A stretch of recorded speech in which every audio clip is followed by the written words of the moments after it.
నమస్తే ఫ్రెండ్స్. ఈరోజు నిర్వాణ శతకం మొదటి శ్లోకం.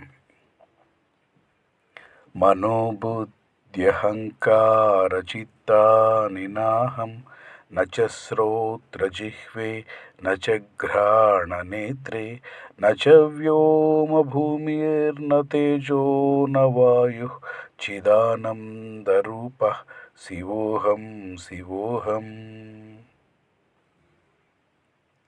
నేను మనస్సు కాదు,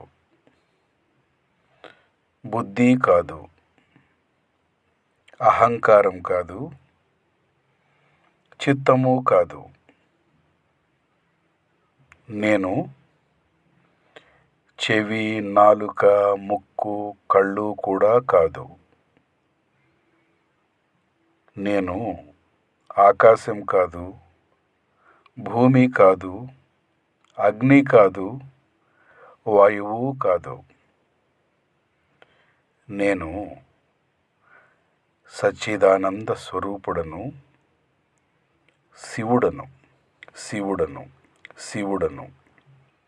ఈ శ్లోకంలో ఆదిశంకరాచార్యులు మన అసలు స్వరూపం ఏమిటో తెలియజేస్తున్నారు. మనం శరీరంతో కానీ, మనస్సుతో కానీ, ఐదు భూతాలతో కానీ సంబంధం లేని స్వచ్ఛమైన చైతన్యము మాత్రమే. ఈ జ్ఞానం కలిగితే మోహం పోయి పరమశివతత్వాన్ని గ్రహించగలుగుతాము. ఓం నమః శివాయ. ఓం నమః శివాయ. ఓం నమః శివాయ. ఓం నమః శివాయ.